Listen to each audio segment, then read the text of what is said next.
Hello, my name is Carmen. I'm a Twitch VTuber and I'm also a book lover. I read horror, dark fiction, and mystery.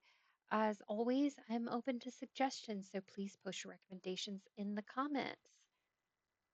This past week was Easter weekend. I got to spend time with my family, played Horizon Forbidden West. I am a Twitch VTuber, and I read books.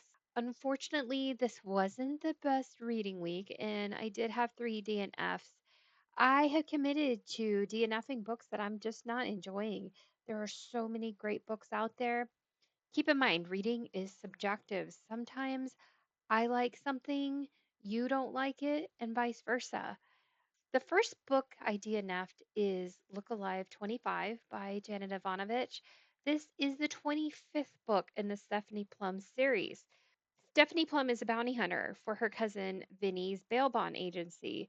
I started reading this series over 10 years ago, probably. I mostly listened to the audiobooks when I had my daily commute. A few years ago, I burned out on this series. I think I did because one thing I don't like in books is when a character either comes into a lot of money or a character is introduced that has a lot of money. For me, that lowers the stakes and it's a get out of jail free card. I also don't like descriptions of opulence. It just bores me. In this series, it's a character of Ranger who been part of this love triangle with the main character and her boyfriend the whole series. But we later find out that he has a very successful security business. And a lot of times hear descriptions of his apartment and really expensive soaps and expensive furniture, expensive fixtures, and he has a cook and just expensive everything. Okay, we get it. I thought I would pick up this series again, and I think I just needed a break from it, but no. It just went right back to those descriptions of opulence. There wasn't anything new here, and I understand why I put the series down all those years ago. Next, I started The Book That No One Wanted to Read by Richard Iowati. And it is illustrated by Tor Freeman. Richard Iowati is a comedian. I first saw him on It Crowd. This book anthropomorphizes a book and it talks about what makes people pick up a book, some of the marketing, where it is in the library, and then from there it kind of goes down some rabbit holes. This book was just one long running joke, and it really doesn't go anywhere from there. I kind of got about halfway. It's a very short book, but I got about halfway and could see that it really wasn't going anywhere, so I DNF'd this one. Next, I started American Elsewhere by Robert Jackson Bennett. I selected this book through one of my reading prompt cards that I just got. It was to select a book where the title contains all the letters of my first name. The name Carmen is in the word American. So I picked up this book. This book description sounded good.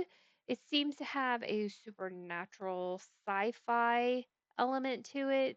Mona's father has died, and while attending to his burial, she finds out that her mother, who died when she was really young, still has a house in New Mexico. So she travels to this small town in New Mexico that barely anyone's even heard about. She doesn't see it on a map. When she gets there, she finds out that everything's just a little off. I like the premise of this book, and I got it as an ebook through the library. As I was reading it, I wasn't making as much progress as I thought I should, so I checked the page count on it, and I found out it has 662 pages. And I'm just not prepared to read a big book right now. This is a DNF for me, but it's a soft DNF.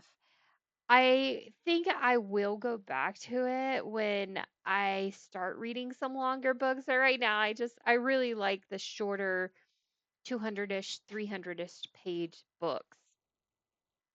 Now, I'll get to the books that I did actually finish. The first is Hunchback by Saou Ichikawa. This goes along with my own reading challenge to read translated fiction. This is a novella. It's 112 pages and is translated from Japanese. This book was longlisted for the Booker Prize. Shaka is a young woman who is living with a muscle disorder that twists her spine. She's also in a wheelchair and she needs to use a ventilator. Both of her parents have died and she lives in a care home, but she's being provided for by her parents' estate. She is able to get an education through distance learning. Now she is making money writing erotic fiction for websites. She also writes these really bonkers tweets. Trigger warning, there are some pretty graphic descriptions of sexual activity, body fluids, mucus, and abortion. The author, Saou Ichikawa, does have the disorder that she writes about. So this book is written from a place of experience. This book questions what it's like to live a normal, autonomous life.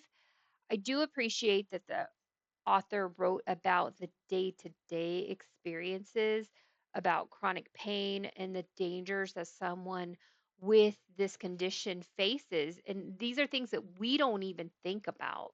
I had a few issues with this novella. First, I mentioned this earlier that when someone has access to money, especially through inheritance, that lowers the stakes for me. Many of the people that live with disabilities don't have this luxury. Many of them are reliant on other family members or government aid programs, and that leaves them fairly destitute in their condition. The second issue was the mention of mucus. For the main character, this is a chronic danger, but it was mentioned a lot. Third thing was that there was a really uncomfortable sex scene in this book. Last, I didn't like how the book ended. I do understand this book was about the crazy choices that the main character wanted to make, but about having the ability to make these choices. It's not something that we think about because we have the free will to make the choices that we make, good, bad, indifferent. We have that ability to make those choices where somebody with a disability, they don't have the choices to make. So I understood what the author was trying to say. Given some of the other things that I didn't like about this book, I gave this book 3 stars. Finally, I listened to an audiobook called Celestial Lights by Cecile Pin. This was provided as an advanced reader copy from Macmillan Audio through NetGalley. Oliver Innes is born the day that the Challenger shuttle had exploded. Years later, Ollie is on a mission to the moon of Europa. The mission's going to take 10 years, so he has a lot of time to think. The story goes back to his childhood in a small village in England. It goes back to a chance encounter with this young girl.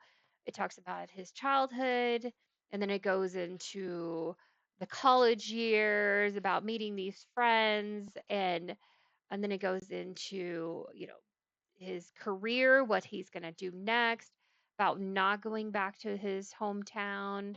And then it goes into like falling in love and just it goes through just a retrospect of all the way up to the present. I went into this book expecting more sci-fi, but I think it had very little sci-fi. It was more reflective and literary. One issue I had with this book is that it implies, was it worth it?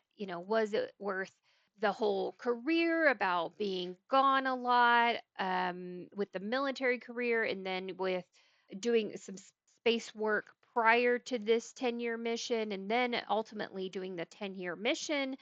It's implied, was it worth it? Then somebody actually asked the question, was it worth it? I feel like that didn't need to be asked. The whole book implies it. Other than that, it was a really good book, knowing that it was more reflective than sci fi, but I did give it 3 stars. Thank you so much for watching my weekly wrap up. Coming up this week, I will be reading a book for old school April, and I will probably pick another book from my TBR deck. If you haven't done so already, please like and subscribe to be notified of my upcoming videos. Thanks so much for watching. Have a great day.